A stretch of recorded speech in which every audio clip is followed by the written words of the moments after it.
Hello बेटा, आप लोग कैसे हैं? आप लोगों की पढ़ाई कैसे चल रही है? अभी आपका कौन सा चैप्टर आप लोग अभी प्रेजेंट टाइम पर पढ़ रहे हैं? आप लोग हमें कमेंट करके बताइएगा अगर उस चैप्टर के बारे में पढ़ना होगा आप लोगों को। तो चलिए अपन जो है तो स्टार्ट करते हैं। चैप्टर नंबर 2 है, क्या हमारे आसपास के पदार्थ शुद्ध हैं? यानी कि जो अपने घर में जो भी वस्तुएं जो भी पदार्थ आते हैं तो शुद्ध हैं कि नहीं। Is matter around us pure, pure हैं कि नहीं। तो चलिए देख लेते हैं क्या बोल रहा है। हम जान सकते हैं कि बाजार से खरीदा हुआ दूध, घी, मक्खन, नमक, मसाला, मिनरल जल या जूस शुद्ध हैं। हम लोग ऐसा सोचते हैं ये सब क्या है, शुद्ध है। लेकिन साइंस क्या मानता है कि ये सब क्या है, मैटर हैं, पदार्थ हैं, मिश्रण हैं। रसोई में उपयोग की जाने वाली कुछ वस्तुएं हैं। क्या आपने कभी इन खाने वाले पदार्थों के डिब्बों के ऊपर लिखे शुद्ध शब्द पर ध्यान दिया है? जैसे अपन कोई सामान लाते हैं उसमें क्या लिखा रहता है, प्योर घी, प्योर दूध। तो क्या वो प्योर है कि नहीं?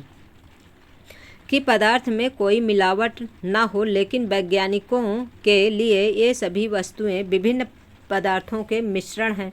ये सभी देखिए, अपन लोग क्या सोचते हैं कि ये सभी क्या है, प्योर है, लेकिन वैज्ञानिक क्या बोल रहे हैं कि ये पदार्थों का मिश्रण है, अतः शुद्ध नहीं है। उदाहरण के लिए दूध, जल, वसा, प्रोटीन आदि का मिश्रण है। जब एक वैज्ञानिक किसी पदार्थ को शुद्ध कहता है तो इसका तात्पर्य है कि उस पदार्थ में मौजूद सभी कण समान रासायनिक प्रकृति के हैं। एक शुद्ध पदार्थ एक ही प्रकार के कणों से मिलकर बना होता है। जब हम अपने चारों ओर देखते हैं तो पाते हैं कि सभी पदार्थ दो या दो से अधिक शुद्ध अवयवों के मिलने से बने हैं। उदाहरण के लिए समुद्र का जल, खनिज, मिट्टी आदि सभी क्या हैं, ये मिश्रण के जो है, मिक्सर के क्या हैं, आप एग्जाम्पल हैं। समुद्र का जल हो गया, खनिज हो गया, मिट्टी, ये सभी क्या है, मिश्रण हैं। अब देखिए मिश्रण क्या है यहाँ पर, कि मिश्रण एक या एक से अधिक शुद्ध तत्वों या यौगिकों से मिलकर बना होता है। यानी कि जो पदार्थ होते हैं तो कितने रूपों में, 3 रूपों में पाए जाते हैं आपके। तत्व है, यौगिक है, मिश्रण है। तो मिश्रण क्या है, जो तत्व या यौगिक एक या एक से अधिक शुद्ध तत्व या यौगिक से मिलकर बना होता है उसे हम क्या कहते हैं, मिश्रण कहते हैं। हम जानते हैं कि जल में घुले हुए सोडियम क्लोराइड को वाष्पीकरण या आसवन विधि द्वारा जल से पृथक किया जा सकता है। अब देखिए, जैसे आपने पास क्या है, नमक है, नमक को जल में डाल दीजिए तो उसे किस प्रकार से उसको अलग करेंगे, वाष्पीकरण या आसवन विधि द्वारा उसे अलग किया जा सकता है। यद्यपि सोडियम क्लोराइड अपने आप में एक क्या है, शुद्ध पदार्थ है और इसे भौतिक विधि के द्वारा इसके रासायनिक अवयवों में पृथक नहीं किया जा सकता है। इसी प्रकार चीनी एक पदार्थ है क्योंकि यह एक ही प्रकार का शुद्ध अवयव रखता है और इसका यौगिक समान रहता है। पेय पदार्थ और मिट्टी में एक समान कण नहीं होते हैं। शुद्ध पदार्थ किसी भी स्रोत से प्राप्त हों, इसके अभिलाक्षणिक गुण एक समान होंगे। इस प्रकार हम कह सकते हैं कि मिश्रण में एक से अधिक शुद्ध पदार्थ होते हैं। 2.1.1 मिश्रण के प्रकार। अब मिश्रण कितने प्रकार के होते हैं? अवयवों की प्रकृति के अनुसार विभिन्न प्रकार के मिश्रणों का निर्माण होता है। इस तरह मिश्रण के कई प्रकार होते हैं। चलिए अब देखते हैं कितने प्रकार होते हैं। क्रियाकलाप 2.1 देखिए, कक्षा को आ, बा, सा और द समूह में क्या करना है, ग्रुप में बांटना है, 4 ग्रुप में। एक बीकर जिसमें 50 ml जल और 1 चम्मच कॉपर सल्फेट का चूर्ण हो। कॉपर सल्फेट का फार्मूला क्या होता है, CuSO4 होता है। समूह आ को दे और समूह ब को एक बीकर में 50 ml जल तथा 2 चम्मच कॉपर सल्फेट चूर्ण दे। अब देखिए इस कॉपर सल्फेट क्या है, CuSO4। फिर देखिए क्या है, कॉपर सल्फेट और पोटेशियम परमैंगनेट या साधारण नमक यानी सोडियम क्लोराइड समूह सा और दा को दें। अब देखिए 3 प्रकार से दिया गया इसको, है ना। 3 प्रकार से 50 ml जल लेंगे और एक में क्या डालते हैं, कॉपर सल्फेट के चूर्ण, आ को दें। और बा में क्या करना है, इसमें भी जो है तो 2 चम्मच कॉपर सल्फेट के चूर्ण डालना है। पहले वाले में कितना डालना है, 1 चम्मच। दूसरे वाले में कितना डालना है, 2 चम्मच। फिर तीसरा क्या बोल रहा है कि सा और दा में क्या करना है, दोनों में क्या लेना है, सोडियम कॉपर सल्फेट और पोटेशियम परमैंगनेट या साधारण नमक, 3 में से कोई भी चीज़ लेना है। अब इसके आगे देखिए क्या है, अब पृथक समूह के उन अवयवों को मिलाकर मिश्रण तैयार करें उनके रंग और बनावट के आधार पर एक रिपोर्ट तैयार करें। मतलब उनके कलर में कोई चेंजेस हो रहा है कि नहीं हो रहा है, कि उनमें कोई क्रिया हो रही है कि नहीं हो रही है, जब इसे मतलब मिक्सचर करके देखेंगे तो इसे क्या करना है, ऑब्जर्व करना है। समूह अ और ब को एक मिश्रण प्राप्त होता है जिसकी बनावट समान होती है। इस तरह के मिश्रण को हम क्या कहते हैं, समांगी मिश्रण कहते हैं, यानी होमोजीनियस मिक्सचर जो है, अथवा विलयन कहते हैं। इस तरह के मिश्रणों के कुछ अन्य उदाहरण हैं, जैसे क्या है, जल में नमक। देखिए जल में नमक घोल देते हैं तो क्या है, नमक को पता ही नहीं चलता, बिल्कुल जल जो है तो वैसे ही दिखता रहता है जैसे उसमें नमक नहीं है। तो ये क्या है, ये समांगी मिश्रण है। जल में चीनी घोलेंगे तो क्या है, आपका समांगी मिश्रण है। दोनों समूहों से प्राप्त घोल के रंगों की तुलना करें, क्या इसके कलर में कोई चेंजेस है या नहीं है, तो कोई कलर चेंज नहीं होता है। यद्यपि दोनों समूह के पास कॉपर सल्फेट का घोल, लेकिन उन दोनों के रंगों की तीव्रता पृथक पृथक है। यह दिखलाता है कि समांगी मिश्रण पृथक पृथक संगठन रख सकते हैं। समूह सा और द ने जो मिश्रण प्राप्त किया है उनके अंश भौतिक दृष्टि से पृथक हैं। इस तरह के मिश्रण को विषमांगी मिश्रण कहते हैं। कहने का मतलब ये है कि जो समूह सा और द है, इसमें से जो मिश्रण प्राप्त हुआ है उसमें क्या है, भौतिक रूप से पृथक कर सकते हैं जिसमें नमक डालते हैं। इस तरह के मिश्रण को क्या बोलेंगे, विषमांगी यानी हेट्रोजीनियस मिक्सर कहते हैं। सोडियम क्लोराइड और लोहे की छीलन, नमक और सल्फर एवं जल और तेल विषमांगी मिश्रण के अन्य उदाहरण हैं। अब देखिए इसमें विषमांगी मिश्रण को एग्जाम्पल अगर आपको क्वेश्चन देके पूछ रहे कि लोहे का छीलन किस प्रकार के मिश्रण है, तो आप क्या बोलेंगे, विषमांगी मिश्रण है। नमक और सल्फर क्या है, विषमांगी मिश्रण है। जल और तेल को जब मिलाते हैं तो उसमें भी क्या होगा, विषमांगी मिश्रण होगा, क्योंकि जल और तेल जो होता है एक साथ नहीं मिलते हैं। अब देखिए क्या है, क्रियाकलाप 2.2। आइए पुनः कक्षा को 4 समूहों यानी आ, बा, सा और द में बांटते हैं, यानी कि फिर से 4 ग्रुप में विभाजित करेंगे। जब क्या करेंगे, एक्सपेरिमेंट करेंगे। प्रत्येक ग्रुप को नीचे दिए हुए नमूने में से एक दें। समूह आ को क्या देना है, कॉपर सल्फेट के कुछ क्रिस्टल देना है। समूह ब को 1 चम्मच कॉपर सल्फेट दें। समूह स को चाक का चूर्ण या गेहूं का आटा दें, ध्यान रखिएगा इसको। समूह द को दूध या स्याही की कुछ बूंदें दें। अब इनमें से फिर यह देखना किस प्रकार से किसमें क्रिया हो रहा है, क्या घुल रहा क्या नहीं घुल रहा, किसके कौन सा जो है तो आपका होमोजीनियस मिक्सर है, कौन सा हेट्रोजीनियस मिक्सर है। समूह द को दूध या स्याही की कुछ बूंदें दें। छात्रों को कांच की छड़ की सहायता से नमूनों को जल में मिलाने को कहें। क्या कण जल में दिखाई देते हैं।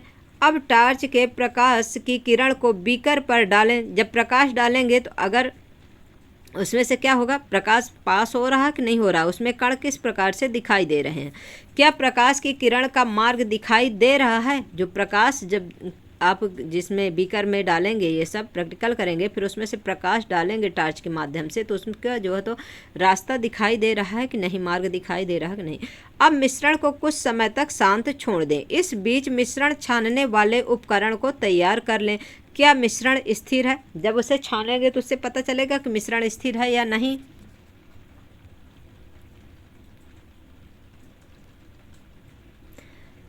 कुछ समय के बाद कण नीचे क्या होते हैं, बैठना शुरू करते हैं। मिश्रण को छान लें। क्या छानक पत्र पर कुछ शेष बचा है, यानी कि जब आप छाने हैं तो उसमें कोई मिश्रण बचा है कि नहीं, कि पूरी तरह से जो है तो विलयन जो है तो उसमें घुल चुका है। कक्षा में परिणामों पर चर्चा करें। आपस में चर्चा करना है कि जो 4 प्रकार से प्रैक्टिकल कर रहे हैं, एक्सपेरिमेंट कर रहे हैं, तो इसमें से क्या प्रोसेस हो रहा है।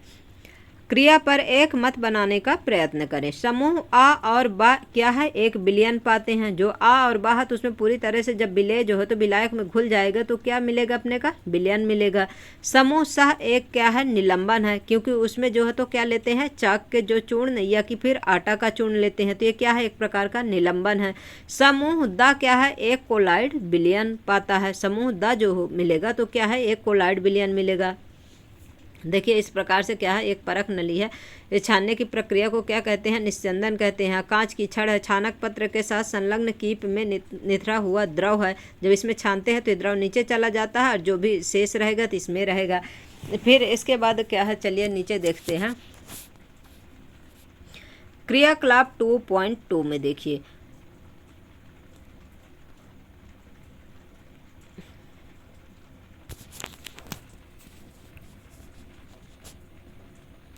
हाँ, निस्यंदन निच्छाने।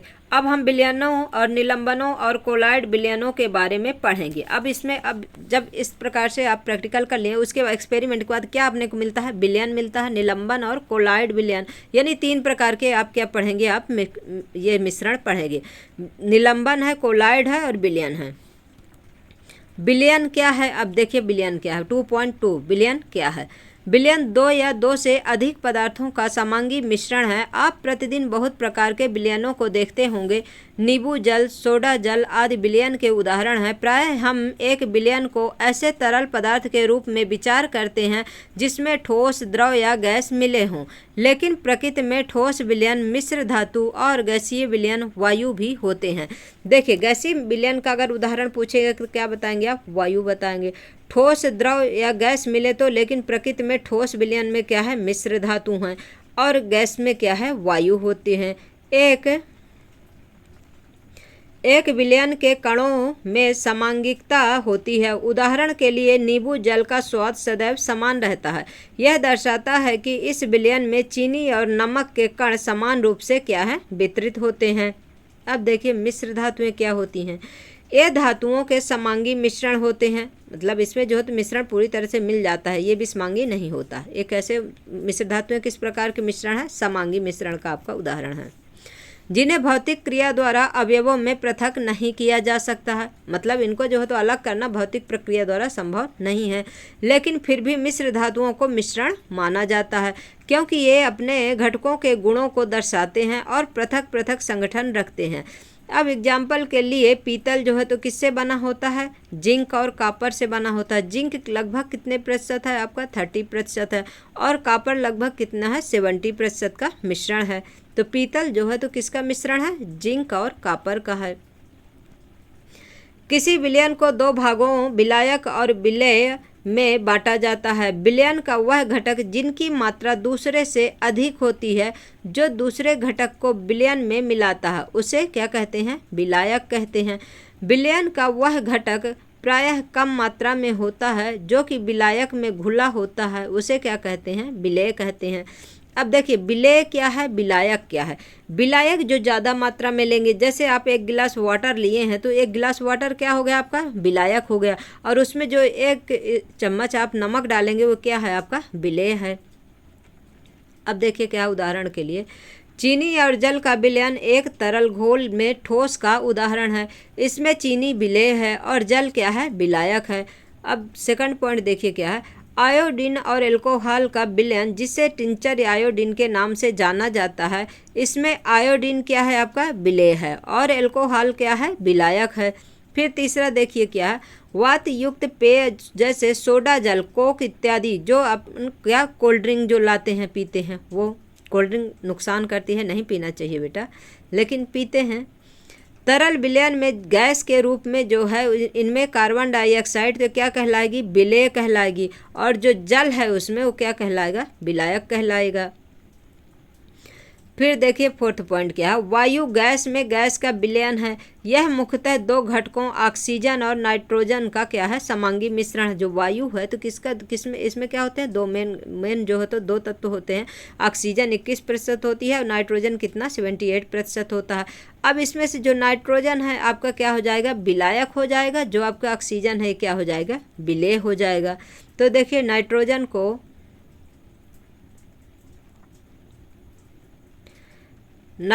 को वायु का विलायक कहा जाता है। वायु में दूसरी गैस बहुत कम मात्रा में उपलब्ध होती है।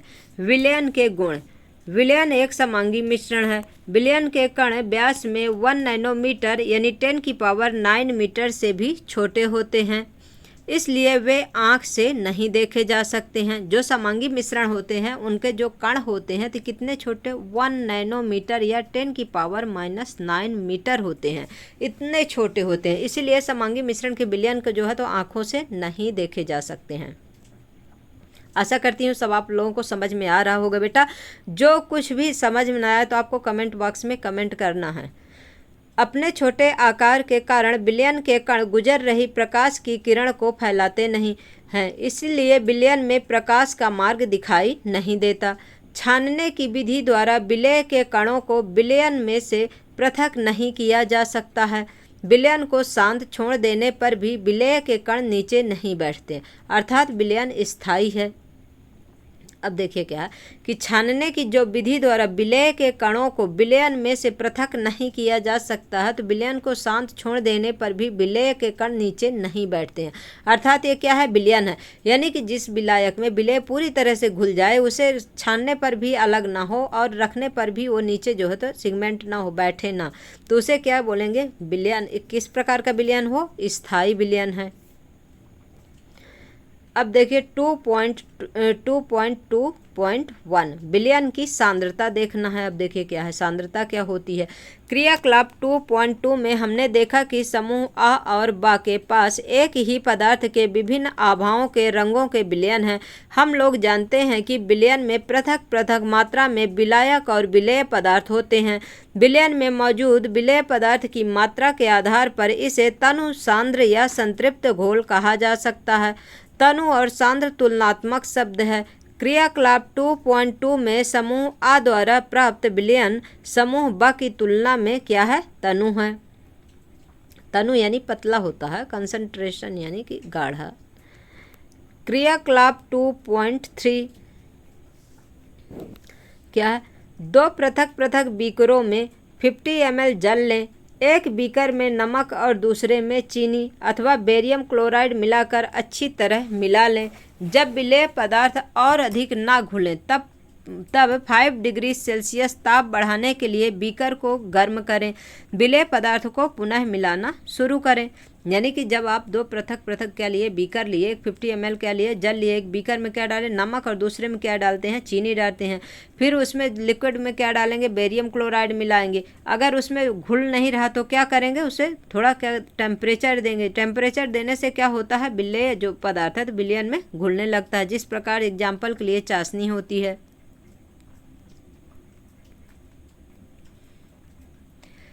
क्या किसी दिए गए ताप पर चीनी, नमक अथवा बेरियम क्लोराइड के जल में घोली गई मात्राएं बराबर हैं? किसी निश्चित तापमान पर उतना ही विलेय पदार्थ घुल सकता है जितनी की विलयन की क्षमता होती है। दूसरे शब्दों में, दिए गए निश्चित तापमान पर यदि विलयन में विलेय पदार्थ नहीं घुलता है तो उसे संतृप्त विलयन कहते हैं। विलेय पदार्थ की वह मात्रा जो इस ताप पर संतृप्त विलयन में उपस्थित है उसकी घुलनशीलता कहलाती है। यदि एक विलयन में विलेय पदार्थ की मात्रा संतृप्तता से कम है तो इसे असंतृप्त विलयन कहा जाता है। यदि विलयन में विलेय पदार्थ की सांद्रता संतृप्त स्तर से कम हो तो उसे असंतृप्त विलयन कहते हैं। क्वेश्चन आया करता है कि संतृप्त विलयन क्या है, असंतृप्त विलयन क्या है। तो असंतृप्त विलयन ये वो है कि जिसमें विलायक की मात्रा ज़्यादा हो और जो है तो इसके जो विलेय है तो कम हो, तो उसके सांद्रता का स्तर क्या होगा, कम होगा, तो क्या हो जाएगा, उसका जो है तो असंतृप्त विलयन हो जाएगा। और जिसमें दोनों समान रूप से हो और विलयन जो है तो संतृप्त हो और अधिक उसमें विलेय पदार्थ ना मिलाया जा सके उसे क्या बोलते हैं, संतृप्त विलयन बोलते हैं। यदि आप किसी विशिष्ट ताप पर एक संतृप्त विलयन लें तथा उसे धीरे धीरे ठंडा करें तो क्या होगा। अब जब संतृप्त विलयन लेंगे और उसे ठंडा करेंगे तो उसमें क्या प्रभाव पड़ेगा।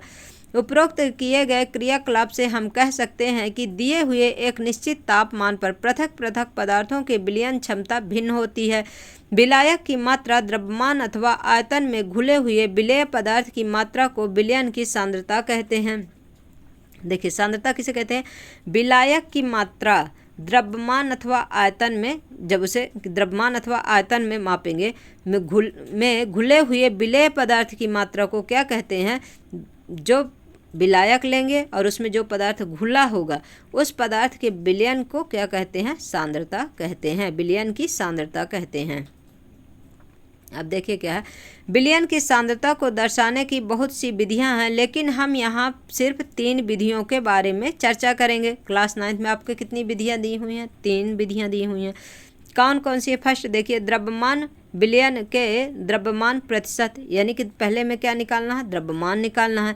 विलेय पदार्थ का द्रव्यमान बटे विलयन का द्रव्यमान इंटू 100, क्योंकि प्रतिशत निकालना तो 100 लगाना पड़ेगा। और द्रव्यमान विलयन में, तो विलयन में क्या होता है आपका, विलेय भी होता है और जो तो विलायक भी होता है। इस प्रकार से क्या होगा, विलेय पदार्थ की द्रव्यमान बटे विलयन का द्रव्यमान होगा। सेकंड क्या है, द्रव्यमान विलयन के आयतन प्रतिशत। जब आयतन प्रतिशत निकालेंगे तो क्या होगा, विलेय पदार्थ का द्रव्यमान बटे विलयन का आयतन इंटू 100 हो जाएगा।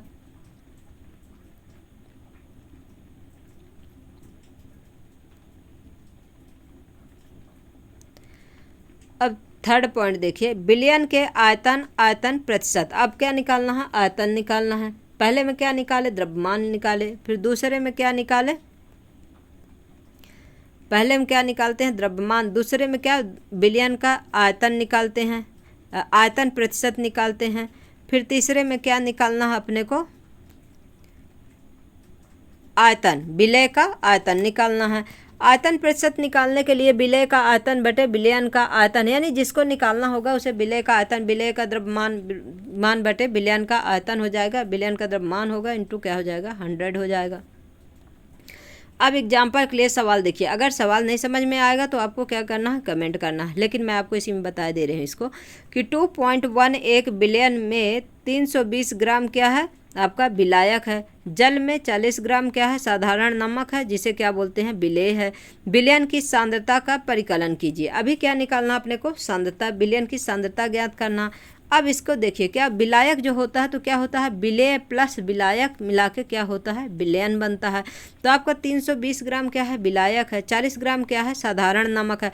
दोनों को जब मिला देंगे तो क्या कहलाएगा, आपका विलयन कहलाएगा। अब देखिए, विलेय पदार्थ नमक का द्रव्यमान कितना दिया हुआ, आपका 40 ग्राम दिया हुआ है। विलायक जल का द्रव्यमान कितना दिया है, 320 ग्राम दिया हुआ है। हम जानते हैं कि विलयन का द्रव्यमान क्या कहलाता है, विलेय का पदार्थ का द्रव्यमान प्लस विलायक का द्रव्यमान, मतलब विलेय प्लस विलायक मिला देंगे तो क्या हो जाएगा, आपका विलयन का द्रव्यमान निकलेगा। तो 40 ग्राम प्लस 320 ग्राम इसको जोड़ देंगे तो कितना हो जाएगा, 360 ग्राम हो जाएगा।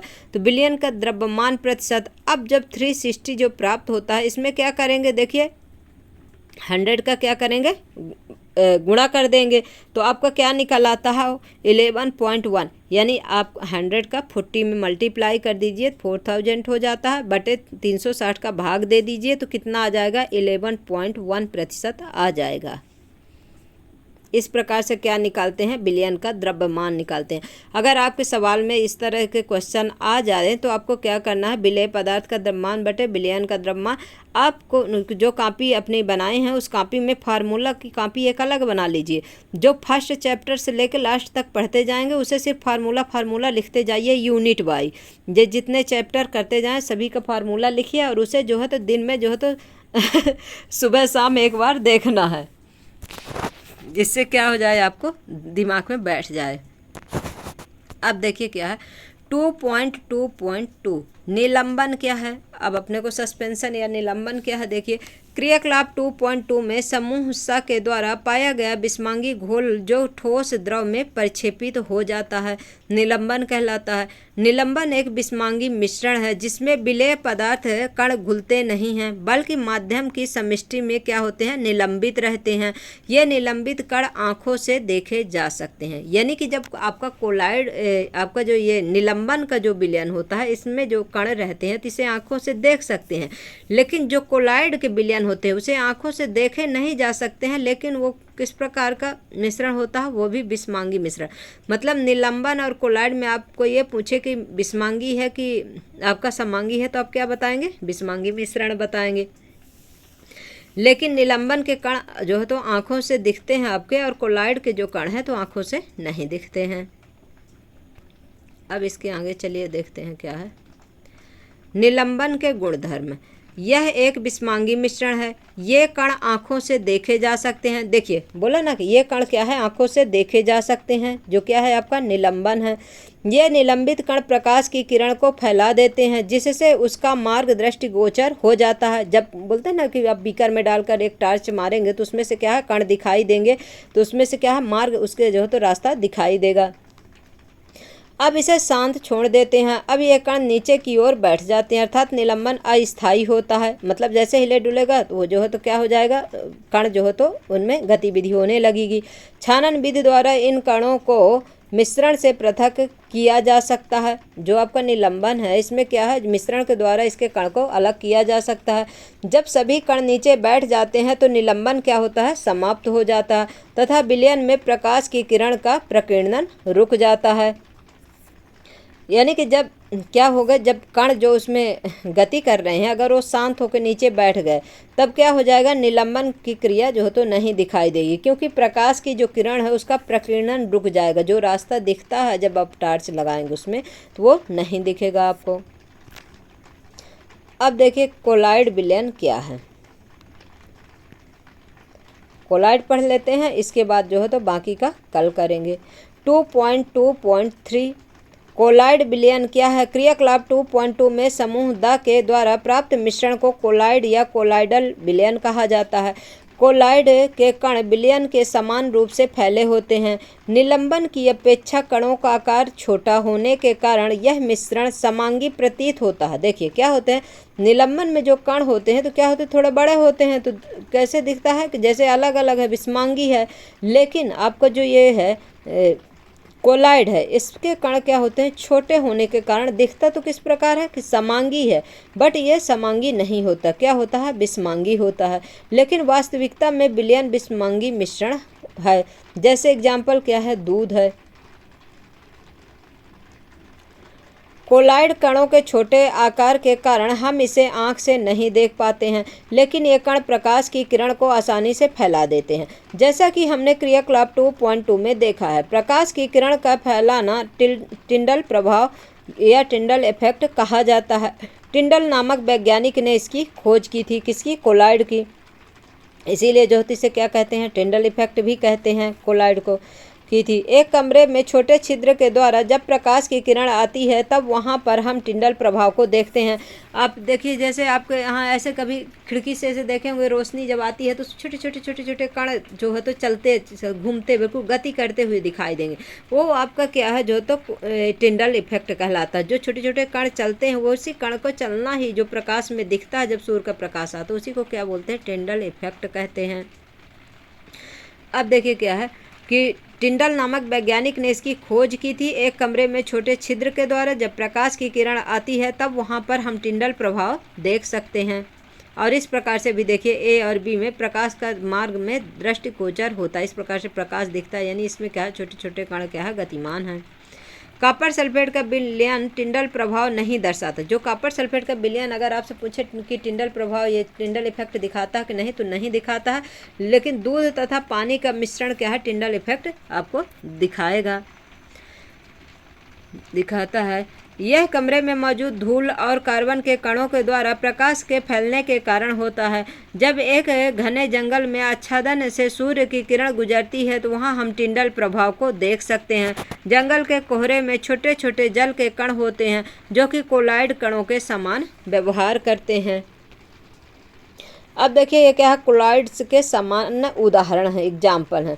ये देख लीजिए यहाँ टिंडल प्रभाव किस प्रकार, जैसे ये घना जंगल है, कैनोपी है, और यहाँ से क्या है, जो तो प्रकाश ऊपर से आ रहा है तो किस प्रकार से ये दिख रहे हैं प्रकाश, जिस प्रकार आपके जैसे खिड़की से आता हुआ प्रकाश एक पतला जो आता है छोटा सा और उसमें कण दिखाए, उसी प्रकार इस जंगल में दिखाई दे रहे हैं। तो इसे क्या बोलेंगे, टिंडल इफेक्ट। तो चलिए बेटा आज के लिए इतना ही। और ये जो एग्जाम्पल हैं कोलाइड्स के, इनको जो तो कल आपको बताऊँगी क्योंकि क्लास बहुत बड़ी हो जाएगी। तो आज के लिए इतना ही। बेटा आप लोगों को क्लास कैसी लगती है, आप लोग पढ़िए, और जो भी समझ में न आए तो आप हमें कमेंट करिए। आप लोग हमारे क्लास को लाइक करिए, शेयर करिए, सब्सक्राइब करिए बेटा, क्लास अच्छी लगे तो। और जो क्वेश्चन हो तो आप हमें कमेंट बॉक्स में कमेंट करें। Thanks for watching.